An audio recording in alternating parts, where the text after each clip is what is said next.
রাক্ষস নিয়ে কিরকম এখন পর্যন্ত আপনি সাড়া পাচ্ছেন? খুব ভালো যাচ্ছে। সিয়াম আহমেদকে নিয়ে যদি কিছু বলতে বলি, কাজে খুব সৎ, সুস্মিতার সাথে আপনার বেশ ভালো বন্ধুত্ব, অদ্ভুত ভালো অ্যাক্টিং করে সুস্মিতা, কোনো প্যারা নাই। নায়িকাদের সাথে কখনো প্রেম হয়েছে কিনা?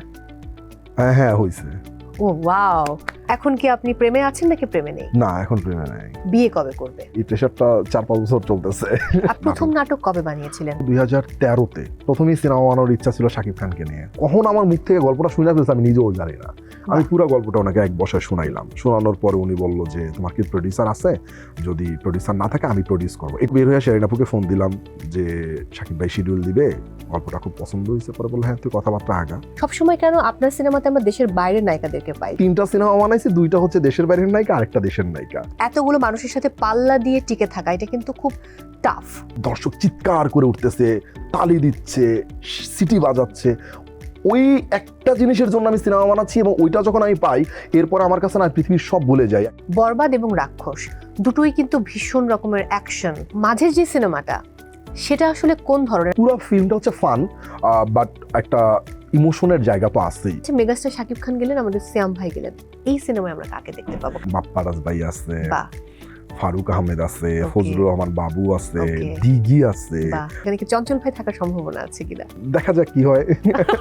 তাহলে তো একটা সম্ভাবনা মনে হয় আছে। বড় পর্দায় কাজ করার পিছনে যদি 3টা মানুষের অবদান থাকে, মেগাস্টার শাকিব খান, শেরিন আপু, আজিম হারুন ভাই, এদের কাছে আমি ঋণী।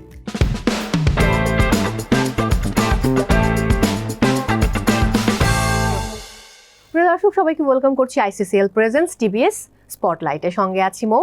আর আজকে আমার সঙ্গে যিনি আছেন দর্শক, তিনি তার নির্মাণ শৈলী দিয়ে সবার হৃদয় কেড়ে নেন, আবার একই সাথে সবকিছু বরবাদ করে দেন, অনেকটা রাক্ষসের মতো। তবে আমি নেগেটিভ অর্থে বলছি না, পজিটিভ অর্থে। এমন রাক্ষস কিন্তু আমাদের জীবনে বা আমাদের চারপাশে শিল্প সাহিত্য সংস্কৃতিকে আরো সমৃদ্ধ করার জন্য দরকার। সো যে নামগুলো বলে ফেলেছি, আমার মনে হয় অনেকে আজ করতে পারছেন আমার সাথে আজ কে রয়েছেন, কারণ তার নির্মাণ দিয়ে তিনি আমাদেরকে মুগ্ধ করছেন অনেক বছর। বাট বড় পর্দায় বা পরিচালক হিসেবে, চলচ্চিত্র পরিচালক হিসেবে তিনি আত্মপ্রকাশ করেছিলেন 2025-এ বরবাদ দিয়ে।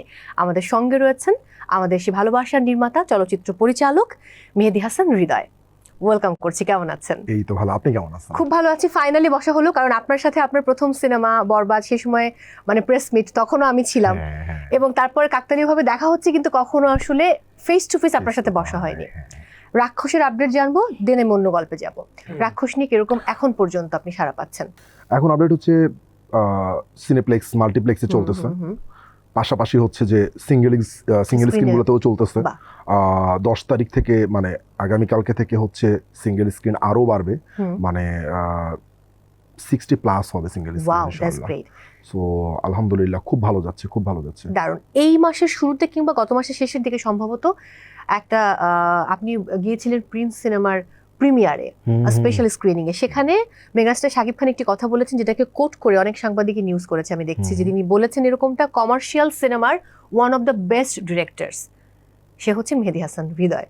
এটা আমার জন্য অনেক বড় একটা পাওয়া, মানে কমপ্লিমেন্ট অ্যাকচুয়ালি। ওকে, এই মন্তব্যে যদি আরো কিছু বলতে বলি তাহলে কি বলবেন? ধরেন আসলে ভালো কোনো কিছু শুনতে তো সবারই ভালো লাগে, আর মেগা স্টারের মুখ থেকে এরকম একটা কমপ্লিমেন্ট পাওয়া তো মানে ভালো লাগার অন্যরকম একটা জায়গায় চলে যায়। আর পাশাপাশি না দায়িত্ববোধের জায়গাটাও বেড়ে যায়, যে আমাকে যে কথাটা বলা হয়েছে এটাকে তো আমাকে ধরে রাখতে হবে। তার মানে হচ্ছে আমি পরবর্তী যে কাজগুলো করব এই কথাটা মাথায় নিয়ে দেন আমাকে পথ চলতে হবে। হ্যাঁ, এই তো। Welcome to ICCL. ICCL is ready to elevate your experience, be it a socio-cultural celebration, a corporate event, or any special gathering, making each moment truly memorable.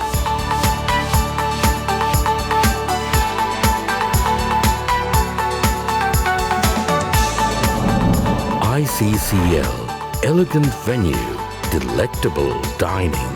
একটু বরিশালে ফিরে যাব। বরিশালে যেহেতু আপনার বেড়ে ওঠা, স্কুল কলেজ ওখানে, সো বরিশালের সেই হৃদয় বড় হয়ে নির্মাতা হবে, সিনেমা বানাবে, এই মানে ইচ্ছেটা কবে থেকে বা এই ভূত কবে থেকে মাথায় চেপেছিল? এইটা অ্যাকচুয়ালি কিভাবে হলো, বাট আমি সিনেমা দেখতে খুব পছন্দ করতাম, মানে স্কুল ফাঁকি দিয়ে বাহ। কলেজ ফাঁকি দিয়ে প্রচুর মুভি দেখতাম, বাসায় হচ্ছে সিডি প্লেয়ারে অনেক সিনেমা দেখতাম। তো তখন থেকে না সিনেমার প্রতি একটা অন্যরকম প্রেম জন্মায় আর কি, যে আমি যদি আসলে এরকম একটা গল্প বলতে পারতাম, আমি যদি এই জগতে কাজ করতে পারতাম, এইরকম জায়গা থেকে শুরু হয়। দেন আমি মানে বরিশাল থেকে যখন কলেজ শেষ করে ঢাকায় আসি, তখন থেকে হচ্ছে আমি একটা থিয়েটারের সাথে হচ্ছে যোগ দিই। ও দ্যাটস গ্রেট। থিয়েটারের নাম হচ্ছে অঙ্গীকার নাট্যদল। তো ওইখানে আমি দীর্ঘদিন মানে অভিনয় করি ও থিয়েটারে। আপনি তাহলে অ্যাক্টিংও করতেন? থিয়েটারে অ্যাক্টিং করতাম। তাহলে তো একটা ক্যামিও, একটা পারফরম্যান্স তো হতেই পারতো সিনেমায়। হতে পারতো, বাট হ্যাঁ। যদি কখনো মনে হয় অথবা দরকার হয় দেন করব। তারপরে হচ্ছে ওই থিয়েটার করতে করতে মনে হয় যে আমি নির্মাণ করব, নির্মাণের প্রতি আমার আসলে বেশি ইয়েটা লাগে। তারপরে আমি সহকারী পরিচালক হিসাবে ইশতিয়াক আহমেদ রুমেলের সাথে কাজ করা শুরু করি, মানে বাই ব্রাদার গ্রুপের ইশতিয়াক আহমেদ রুমেলের সাথে কাজ করি দীর্ঘদিন, প্রায় 3 বছরের মতো আমি অ্যাসিস্ট করি। দেন এক সময় নাটক বানায় ফেলি, প্রথম নাটক বানাই। প্রথম নাটক কবে বানিয়েছিলেন? প্রথম 12 বছর আগে? 12 বছর আগে, হ্যাঁ হ্যাঁ। এইটা খুব সম্ভবত 2013-তে বানানো হয়। মোশাররফ ভাইকে নিয়ে একটা নাটক বানাই, নাটকটার নাম হচ্ছে আউট অফ রুলস। ওকে। এটা মাছরাঙা টেলিভিশনে অন ইয়ার যায়, তখন হ্যাঁ টেলিফিল্ম হিসেবে এটা অন ইয়ার যায়। তো ওই মানে টেলিফিল্মটা খুব ভালো যায়, মানে ওই সময় খুব হিট করে টেলিফিল্মটা। ওইখান থেকে যে শুরু হয়, এরপর তো চলতেই থাকে। আমি একটা ব্যাপার মানে জানতে চাই, মানে প্রথম নাটক মোশাররফ ভাইকে আপনি পেয়েছেন, প্রথম সিনেমায় পেয়েছেন মেগাস্টার শাকিব খানকে, বরাবরই কি আপনার লাকটা অনেক ভালো? বিশ্বাস করেন আমার লাকটা খুব ভালো, আলহামদুলিল্লাহ। তাই মনে হচ্ছে। আমার মনে হয় যে এইটার পিছনে আসলে আমার মায়ের দোয়া, মানে আমার মায়ের দোয়ার কারণে হয়তো বা আমার লাইফে অনেক ভালো কিছু হয়েছে। আর লাক খুবই ভালো, এইটা এই সেন্সে বলতেছি বিকজ আমি এই পর্যন্ত যা চাইছি আমার লাইফে, যে আমি এটা করতে চাই, এটা কিনতে চাই, সেটা ধরেন আজকে হোক আর 2 দিন পরে হোক হয়ে গেছে। যেমন আমার প্রথমেই সিনেমা বানানোর ইচ্ছা ছিল শাকিব খানকে নিয়ে, হয়ে গেল। কেমনে হয়ে গেল আমি নিজেও জানি না, এবং সেটা সুপার ডুপার হিট, আলহামদুলিল্লাহ। আমার প্রথম নাটকও সুপার ডুপার হিট ছিল আর কি। এইভাবে শুরু হয় আর কি। তারপর এখানে আরেকটু থাকতে চাই, আমার মনে আছে যে বরবাদ সিনেমার প্রেস মিটে যেদিন আমরা অ্যানাউন্স করি, আমি এমনটা বলেছিলাম, সম্ভবত আমি একটা স্পোর্টসের শো করে এসেছিলাম ওখানে, এবং তখন আমাদের যে ক্রিকেটার মেহেদি হাসান মিরাজ, মেহেদি মিরাজ, সরি, সো মেহেদি মিরাজ হচ্ছে উনি দুর্দান্ত পারফর্ম করেছিলেন। আমার এক্সাক্ট মনে নেই যে কাদের সাথে ম্যাচ ছিল। তো আমি মজা করে একটু বলেছিলাম যে মেহেদি মিরাজ এত চমৎকার করলো, কিন্তু এইদিকে আবার এই মেহেদি হৃদয় কি করবে, ছক্কা পেটাবে কিনা সেটা দেখার বিষয়। আপনি এটা বলছিলেন, আমার স্পষ্ট মনে আছে। সো আলটিমেটলি আপনি ছক্কা পিটিয়েছেন। সো প্রথম সিনেমায় এরকম দেশের বাইরে থেকে আপনি নায়িকা নিয়ে এলেন, ইথিকা পাল। সবসময় কেন আপনার সিনেমাতে আমরা দেশের বাইরের নায়িকাদেরকে পাই? যেমন রাক্ষসী আমরা সুস্মিতাকে পেয়েছি, মিষ্টি, ভীষণ মিষ্টি নায়িকা, যদি একটু জানতেই চাই। এই কোশ্চেনটা আমি অনেক জায়গায় ফেস খুব স্বাভাবিক, এবং আমি খুব মানে ওই তো একই আনসার। সেটা হচ্ছে দেখেন আমার মনে হয়েছে, যেমন আমি ইদিকার বেলায় সেকেন্ড কোনো অপশন খুব বেশি আমাদের মাথায় আসে নাই। আচ্ছা, যেমন হচ্ছে 2-1টা নাম আসছে, কিন্তু হয় না যে মানে প্রিয়তমার পর ভেবেছিলেন যে হ্যাঁ প্রিয়তম, আর আমার ক্যারেক্টারটার জন্য ওইরকমই একটা দরকার ছিল, এবং আমরা বিশ্বাস করছিলাম যে ইদিকা খুব ভালো করবে। ইনফ্যাক্ট আপনারা তো দেখলেনই যে আলহামদুলিল্লাহ খুবই ভালো করলো। সেকেন্ড ফিল্মে আসলে বাংলাদেশ থেকে অনেকে আমরা চাইছি, বাট আসলে ব্যাটে বলে মিলে নাই।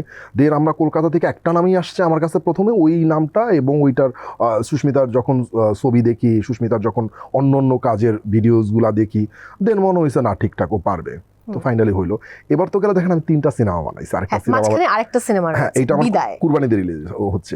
তো 3টা সিনেমা বানাইছি, 2টা হচ্ছে দেশের বাইরের নায়িকা, আরেকটা দেশের নায়িকা। ওকে, এখন এইটা বলা যাবে না যে প্রতিবার, এটা বলা যাবে না। আচ্ছা, বিদায়ের প্রসঙ্গে আমি যাব। যে সিনেমাটা আপনি মাঝে বানিয়েছেন, কোরবানির ঈদে রিলিজ হবে। সো যে ঈদের সিনেমা রিলিজ দেওয়ার ব্যাপারে কিন্তু আলাদা একটা ব্যাপার থাকে, বাকি ডিরেক্টরদের সাথে পেরে উঠতে হয়। এবার ঈদে আমরা যদি তাকাই, তানিম ভাই রয়েছেন, আপনি আছেন, সেখানে আছে রায়হান রাফি, এবং আরো অনেক, রিদওয়ান রানী ভাইয়ের দম, এবং প্রিন্স সিনেমার যিনি ডিরেক্টর। সো এই যে এতগুলো মানুষের সাথে পাল্লা দিয়ে টিকে থাকা, এটা কিন্তু খুব টাফ। এই জায়গাটা চ্যালেঞ্জটা নিতে আপনি কতটুকু ভালোবাসেন? আমি গল্প বলতে ভালোবাসি, আমি চ্যালেঞ্জ নেওয়াটা আসলে আমার কাছে এটা মাথায় নিয়ে আমি কাজ করি না, একদম সত্যি কথা। আমার কাছে মনে হয় যে কয়টা সিনেমা আসবে, কে বানাচ্ছে, কি হবে, আমি কি পেরে উঠবো কিনা, বিশ্বাস করেন এটা আমার মাথায় থাকে না। আমি যে 3টা সিনেমা বানাইছি, এই 3টা সিনেমা আমি কখনোই এই জিনিসটা মাথায় নিয়ে আমি সিনেমা বানাইনি। আমি সিনেমা বানাই একটা জিনিস মাথায় রেখা, সেটা একদম ডে 1-এ যখন আমি নাটক বানাইছি, ওই দিন থেকে আজকে পর্যন্ত আমি যত কাজ করছি, আমি একটা জিনিস মাথায় রাখি, দর্শকের জন্য কাজটা করতে চাইতেছি, ওদের ভালোবাসাটা পাইলেই হয়েছে আমার কাছে। সেখানে আমার 1 নাম্বার থাকতে হবে, 2 নাম্বার থাকতে হবে, মানে এটা আমার কাছে অ্যাকচুয়ালি মেটারই করে না। আমার কাছে মেটার করে হচ্ছে সিনেমা হল, যেহেতু সিনেমা বানাচ্ছে, সিনেমা হলে মানুষ কি সিনেমাটা দেখা তালি দিচ্ছে কিনা, চিৎকার করতেছে কিনা, সিটি বাজাচ্ছে কিনা, আমি ওইটাকে মাথায় রেখা সিনেমা বানাই। সো ওই জায়গা থেকে আলহামদুলিল্লাহ আমার 2টা সিনেমাতে আমি যেটা চাইছি ওইটা পাইছি। আমি 2টা সিনেমায় একদম দর্শকের মাঝখানে বসে আমি সিনেমা দেখছি, একদম প্রথম শো দেখছি, রাক্ষসের প্রথম শো দেখছি। তো ওইটা না আমাকে গুজবাম দেয়, যখন ধরেন দর্শক চিৎকার করে উঠতেছে, তালি দিচ্ছে, সিটি বাজাচ্ছে, ওই একটা জিনিসের জন্য আমি সিনেমা বানাচ্ছি। এবং ওইটা যখন আমি পাই, এরপর আমার কাছে না পৃথিবীর সব ভুলে যায়। 1 নাম্বার হইলাম না, 2 নাম্বার হইলাম, কতটুকু প্রতিযোগিতা চলতেছে, কার সাথে প্রতিযোগিতা করতেছি, একদমই আমার মাথায় কাজ করে না। দারুণ ব্যাপার। আমার এখন মনে আসলো আবার যে বরবাদ এবং রাক্ষস দুটোই কিন্তু ভীষণ রকমের অ্যাকশন, এবং সেখানে খুব মারামারি, অনেক কিছু আছে। প্রেম তো ডেফিনেটলি রয়েছে। সো মাঝের যে সিনেমাটা, সেটা আসলে কোন ধরনের? আমি একটু খানিকটা শুনেছি যে একটু কমেডি, ফান, এই ব্যাপারটা রয়েছে সেই সিনেমাতে। এটা কি ট্রু নাকি? না, এটাই ট্রু। 2টা তো আসলে মারামারি, প্রেম, গ্যাঞ্জার মানে গেল। এবার আসলে একটু অন্যরকম কিছু করতে চাই। তো এইটা পুরো ফিল্মটা হচ্ছে ফান, বাট একটা ইমোশনের জায়গা তো আছেই ডেফিনেটলি। হ্যাঁ, ওই ইমোশন ছাড়া আসলে ওইটাও মানে ফানও কাজ করে না। এবার জানার আছে, মেগাস্টার শাকিব খান গেলেন, আমাদের সিয়াম ভাই গেলেন। এই সিনেমায় আমরা কাকে দেখতে পাবো, কাদেরকে দেখতে পাবো? এই সিনেমা তো আসলে অনেকে আছে। এই সিনেমার মধ্যে আমাদের বাপ্পারাজ ভাই আছে, ফারুক আহমেদ আছে, ফজলুর রহমান বাবু আছে, দিঘি আছে, আরো এরকম অনেকেই আছে। আর বাকি নামগুলোকে এই মুহূর্তে আপনি রিভিল করতে চাচ্ছেন না? না, একটু থাকুক। আর এদেরটা সবাই জানছে অলরেডি। ওকে, বাকিটা আমরা না হয় অসুবিধা একটু সারপ্রাইজ আছে, আর কয়েকটা কাস্টিং আছে। সেখানে আমি কি 2-একটা নাম উচ্চারণ করলে কি ভুল হয়ে যাবে নাকি, যেহেতু আমরা এখন শোতে আছি? নাকি না করাটাই বেটার? তা করতে পারেন, ধরেন আমি মানে জিনিসটাকে চাইপা গেলাম আর কি। যেমন বনলতাতে আমরা দেখেছি একই সাথে মোশাররফ ভাই, চঞ্চল ভাইকে অভিনয় করতে। আপনার প্রথম নাটকে মোশাররফ ভাই ছিলেন, তো এখানে কি চঞ্চল ভাই থাকার সম্ভাবনা আছে কিনা? দেখা যাক কি হয়। তাহলে তো একটা সম্ভাবনা মনে হয় আছে। আমি হ্যাঁ বলি না, নাও বলি নাই, পর্দায় দেখা যাক। খুব বুদ্ধিমান। আরেকটা ব্যাপার, ডিরেক্টরদের বেলায় যেটা হয়, অর্থলগ্নি কে করবে, প্রডিউসার ম্যানেজ করাটা, প্রডিউসার পাওয়া, প্রপার প্রডিউসার খুব টাফ। এই জায়গাতেও আপনি খুব লাকি। বরাবর হ্যাঁ, এই ব্যাপারটা নিয়ে কি একটু বলবেন? মানে শাহরিন আপু আপনার জীবনে অনেক বড় ভূমিকা রেখেছেন তিনি। অনেক, মানে শাহরিন আপু, আজিম হারুন ভাই, এদের ঋণ আমি আসলে কখনোই শোধ করতে পারবো না। ধরেন আজকের বড় পর্দায় কাজ করার পিছনে যদি 3টা মানুষের অবদান থাকে, মেগাস্টার শাকিব খান, শাহরিন আপু, আজিম হারুন ভাই, এদের কাছে আমি ঋণী। এদের সাথে আপনার পরিচয়, বন্ধুত্ব, মানে গল্পটা যদি একটু জানতে চাই আজকে। যদি বলি শাহরিন আপুর কথা, তাইলে হচ্ছে ও তো আমার বোন। ও আসলে মালয়েশিয়ায় থাকে, ও খুব বেশি দেশে আসতো না। আমার সাথে ওর খুব বেশি দেখা হইতো না, কজ আমি একদিকে, ও আরেকদিকে। তো আমি যখন ফিকশন বানাই, তখন আমি মানে 4টা নাটক নিয়ে হচ্ছে আমি মালয়েশিয়া যাবো শুট করার জন্য, গল্পগুলো মালয়েশিয়ার আর কি। দেন ও যেহেতু ওইখানে থাকে, ওইখানে যাওয়ার পরে আমি ফোন দিচ্ছি, আপু আমি তো আসছি, তোমার এখানে শুটিং করবো। তো বলে যে তুই কই উঠছিস? তো আমি আমার হোটেলের অ্যাড্রেস দিই, বলে যে আমি বিকালবেলা আসতেছি, তুই ফ্রি আসিস কিনা? আমি বললাম হ্যাঁ, আজকে দিন আর কালকে দিন ফ্রি আছে, পরশু দিন থেকে আমার শুট শুরু হবে। দেন ও আর ভাইয়া আসে, এবং আজিম ভাইয়ের সাথে তখন আমার প্রথম পরিচয়। এর আগে ওর বিয়ের সময় দেখা হয়েছিল, সেটা কত হাফ এন আওয়ার, তখন আমি অনেক ছোট। দেন অনেক কথাবার্তা, বেসিক্যালি আপনার হচ্ছে কাজিন। হ্যাঁ। তো ওইখান থেকে আমি যখন ফিকশন শুট করতে থাকি, তখন আজিম ভাই, আপু সবসময় আমাকে হেল্প করতো। ওইখানে আপু আমার গাড়ি লাগবে, এইটা লাগবে, ওইটা লাগবে, তো হেল্প করতো। ওইখান থেকে আমাকে আজিম ভাই বলে যে আপনি নাটক বানান, সিনেমা বানান না কেন? আপনি তো সিনেমা বানাতে পারবেন আমার মনে হয়। আমি বলছি যে ভাই আমার মনে হয় না এখন পর্যন্ত আমার সময় হয়েছে। বলে যে যেদিন থেকে আপনি শুরু করবেন ওই দিন থেকেই আপনার সময় হবে। সময় কখনো হয় না, সময়কে করে নিতে হয়। আমি বললাম যে ভাইয়া বাংলাদেশে, বললো যে কত টাকা লাগে ফিল্ম বানাইতে? পরে বলতে আসলে গল্পের উপর ডিপেন্ড করে, বাট আমাদের বাংলাদেশের তখনকার বাজারটা ছিল হচ্ছে আপনি 3 কোটি 4 কোটির উপর যাইতেই পারবেন না, তাইলে মনে হয় যে সিনেমাটা লস হবে, এরকম একটা ধারণা ছিল সবার। তো পরে বললাম যে এখন খুব বেশি অবস্থা ভালো না, আমি যদি কখনো সময় হয় আমি আপনাকে জানাবো। দেন বলো আচ্ছা ঠিক আছে। এরপরে আমি তো বাংলাদেশে আসি, আমার মতো করে আমি নাটক বানাচ্ছি। তো মিশা ভাই একদিন আমার সাথে একটা ওই ফিল্মে কাজ করে, নাম হচ্ছে টাকশাল। তো করার পরে ওইটা খুব ভালো যায়। যাওয়ার পরে মিশা ভাই আমাকে বলে তুমি তো সিনেমা বানাইতে পারো, বানাও না কেন? পরে বললাম ভাই এখন বানাইতে চাই। পরে বললো যে কোনো গল্প আছে? আমি বললাম আছে। পর গল্পের দুইটা লাইন শুনাইলাম, দুইটা লাইন শোনার পর বললো যে কাকে ভাবছো হিরো, আমি বললাম সাকিব ভাই। বলে যে আচ্ছা ঠিক আছে, আচ্ছা ঠিক আছে, পরে কোনো কথা নাই। এই গল্পটা মিশা ভাই তার ইন্টারভিউতে আমাকে মাছরাঙার স্টার নাইট এই গল্পটা শেয়ার করেছিল, হ্যাঁ যে তিনি সাকিব ভাইকে বলেছে হ্যাঁ। আমাকে ওই দিন আর কিছুই বলে না, ঠিক তার পরের দিন দুপুর বেলা আমি লাঞ্চ করতেছি, আমার মনে আছে, দেন আমাকে মিশা ভাই ফোন দিল, তো ফোন দিল ধরলাম ভাই ইসলাম, বললো যে আমি সাকিবের বাসায় আছি, সাকিব তোমার সাথে একটু কথা বলবে। পরে আমি তো সারপ্রাইজ হয়ে গেলাম। পরে দিল, পরে বললো যে মিশা ভাই তোমার অনেক কথা বললো, তোমার অনেক প্রশংসা করলো, তুমি খুব ভালো বানাও, তোমার কাছে নাকি একটা গল্প আছে, মিশা ভাই নাকি খুব ভালো লাগছে, তুমি আসো তাইলে ভাইয়া গল্পটা নিয়ে একদিন আসো, আমরা বসে কথা বলি। বললাম ভাইয়া আমি ফ্রি আছি, আপনি কবে মানে সময় দিতে? হ্যাঁ মানে আমার কথা হচ্ছে আপনি যখন বলবেন আমি তখনই আসতে পারবো। তো বললো যে কালকে আসো বিকালবেলা, আমি মিশা ভাইকে বলে দিচ্ছি, মিশা ভাই তোমাকে নিয়ে আসবে। আমি বললাম আচ্ছা ঠিক আছে। তুমি সবাই বলো আচ্ছা ঠিক আছে, পরে কল ব্যাক করতেছি। তুমি সবাই রাতে ফোন দিল আমাকে, ফোন দিয়ে বললো যে কালকে সন্ধ্যায় আমরা সাকিবের বাসায় যাবো।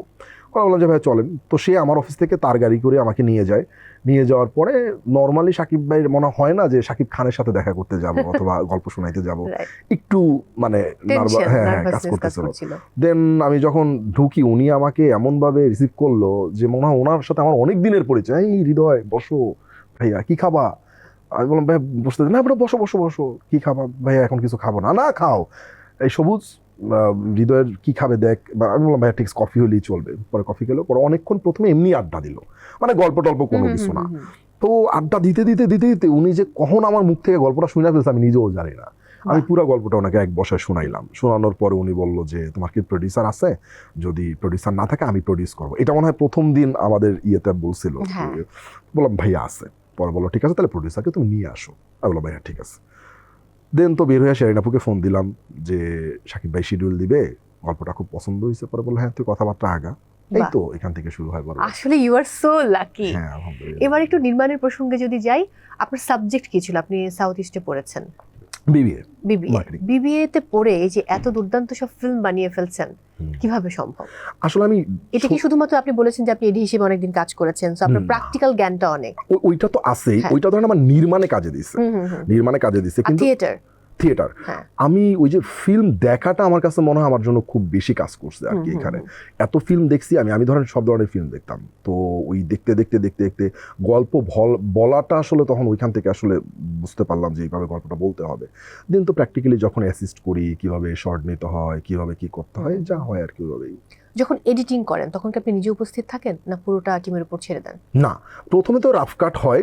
প্রথমে এডি টিম যারা আছে, চিফ এডি যে আছে, উনি যে একটা লাইন আপ দিয়ে দেয়, লাইন আপটা দেওয়ার পরে একটা রাফ কাট হয়। রাফ কাট হওয়ার পর আমি যাই, যাওয়ার পরে আমি আমার কারেকশনটুকু বলি, ওরা নোট করার পর ওইটা করার পরে এবার ফাইনাল কাটে যে আমি বসি, তো ফাইনাল কাটে একদম ফ্রেম টু ফ্রেম ধরে তাদের 4-5 দিন সময় লাগে অথবা আর একটু বেশি লাগে। এটা আসলে ডিপেন্ড করে আসলে মানে সিনেমাটা কিরকম, কত বড় স্কেলের সিনেমা, তো এরপরে হয়ে যায় আর কি। আমি যেমনটা শুনেছি বনলতা, দম এবং প্রেসার কুকার, সম্ভবত আমি ভুল না করলে 3টে সিনেমা দেশের বাইরে কলকাতাতে ওনারা এডিটিং এবং কালার গ্রেড সবকিছু করেছে। আপনি কোথায় করেছেন? আমার তো ইন্ডিয়াতে। একই হাউজে নাকি? না না না আলাদা। না বনলতার দম কোথায় করছে আমি জানি না। আমারটা হচ্ছে আমি যেখান থেকে বরবাদ করছি ওখান থেকে করানো হয়েছে। ও মানে আপনি ওই ধারাবাহিকতা অব্যাহত রেখেছেন। এখানেও কিন্তু আমরা সেই শ্যামকে দেখতে পেয়েছি। সো এটাও কি একটা ধারা যে আপনি এরকম এই ক্যারেক্টারটাকে আপনি কন্টিনিউ করবেন? এটা যেহেতু ইউনিভার্স থাকবে আমার পরবর্তীতে, এটার যখন আরেকটা পার্ট আসবে তখন থাকবে। আমার আরেকটা ব্যাপার মনে আছে, এরকমটা আমি শুনেছিলাম যে শাকিব খানের সাথে আপনি 3টে সিকুয়েল করবেন। তো বরবাদ তো হলো, বাকিগুলো কবে আসবে? বাকিগুলা আরেকটু সময় লাগবে, হয়ে যাবে। এটা মানে সবাইকে আয়োজন করে সুন্দর করে জানাবো ইনশাআল্লাহ। বরিশালের গল্প আরেকটু যাব। আপনি বলেছেন আপনি প্রচুর সিনেমা দেখতেন, সিনেমা হলে গিয়ে, স্কুল পালিয়ে, কলেজ পালিয়ে। জীবনে প্রথম সিনেমা হলে গিয়ে দেখা সিনেমার নাম কি মুহূর্তে মনে আছে? এইটা দেখা হয়েছে আমার আম্মু, আমার খালামণি, আমার খালু, সালমান শাহর একটা সিনেমা, খুব সম্ভবত তোমাকে চাই। এই মানে নামটা সেই 90s এর শুরুর দিকে। হ্যাঁ তখন প্রথম সিনেমা দেখা হয়েছে। তারপরে মনে নেই? না, তারপরে মনে নাই। স্কুল পালিয়ে দেখেছেন কোন সিনেমা? এটার মধ্যে আলাদা ব্যাপার আছে।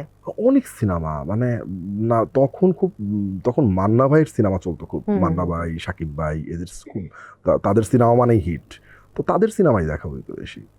আর এমনি যদি সব রকম সিনেমার কথা আপনি বলছিলেন যে আপনি সব ধরনের সিনেমা দেখেন, তাহলে আপনার পছন্দের তালিকায় কোন ধরনের সিনেমা থাকে? একটু কি থ্রিলার আপনার খুব পছন্দ? যেমন থ্রিলার যদি বলি তাইলে আমার কাছে ধরেন দৃশ্যায়ন টু গুড, মানে আমার দেখা বেস্ট, এটা আমার দেখা বেস্ট সিনেমা দৃশ্যায়ন, ভালো লাগে আমার কাছে। তো আপনাকে এই ব্যাপারগুলো একটু বেশি টানে?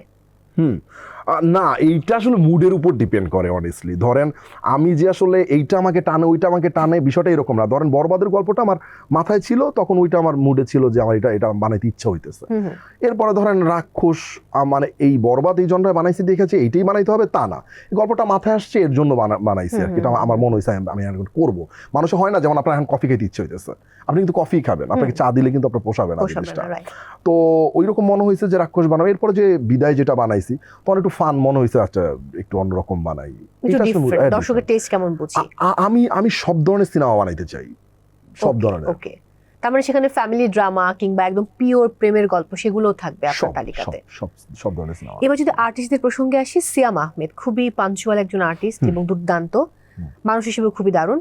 একজন ডিরেক্টরের পার্সপেক্টিভ থেকে সিয়াম আহমেদকে নিয়ে যদি কিছু বলতে বলি তাহলে কি বলবেন? উনি কাজে খুব সৎ, মানে খুবই পরিশ্রমী,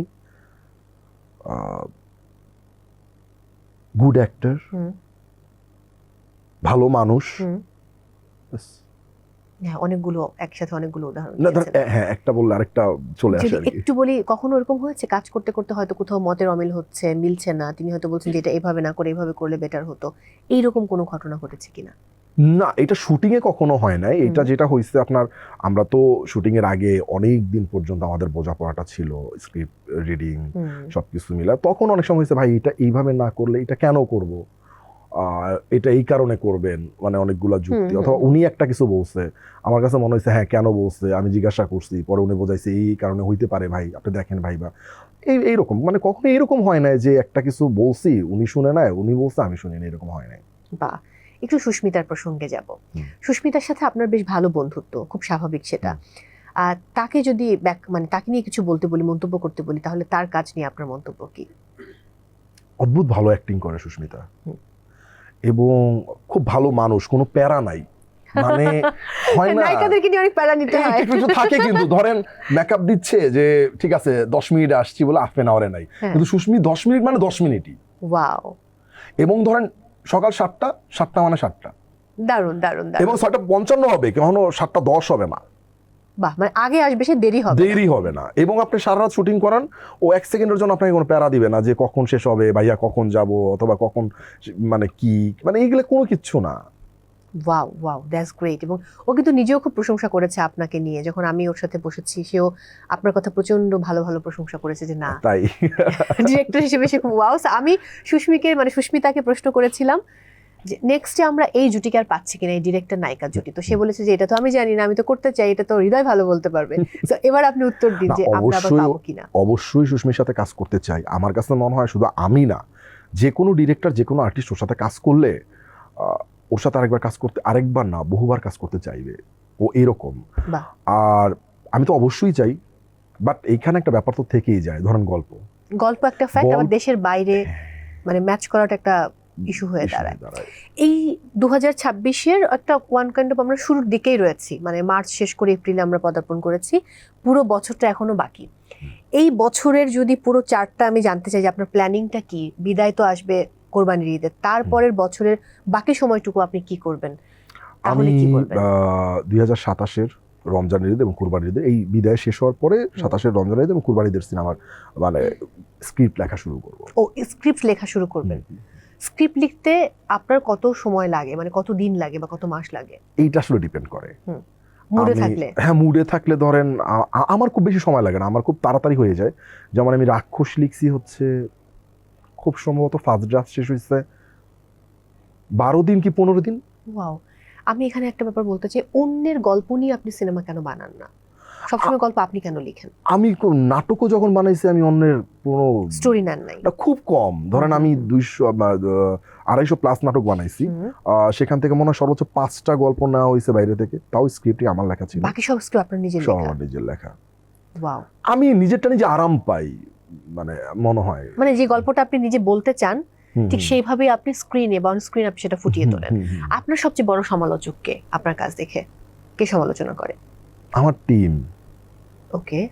আমার টিমের মধ্যে ধরেন জিল্লু ভাই আছে, ইশতিয়াক আছে, আমার যারা এরি টিম আছে এরা আমার সবচেয়ে বড় সমালোচক। যে লেখার সময় না এটা এইভাবে না এইভাবে, এবার করার সময় না এটা আরেকটু ভালো হইতে পারতো, আমরা আরেকটু ভালো করতে পারতাম, এরকম। মাকে নিয়ে গিয়ে বরবাদ একসাথে দেখা হয়েছে? হ্যাঁ, দেখা হয়েছে। মায়ের এক্সপ্রেশন কি ছিল? আম্মা বলতেছে একটু মারামারি বেশি হয়ে গেছে। আন্টি কিন্তু একদম ঠিক ধরেছে, এটা কিন্তু অনেকে বলেছে, যদিও আমাদের এরকম মারামারি দেখতে খুব ভালো লাগে, আবার কারো কারো কাছে মনে হয় যে না অনেক বেশি ভায়োলেন্স। ওকে, এবার জিল্লুর প্রসঙ্গে যাব। জিল্লুকে আপনি কোথায় পেলেন?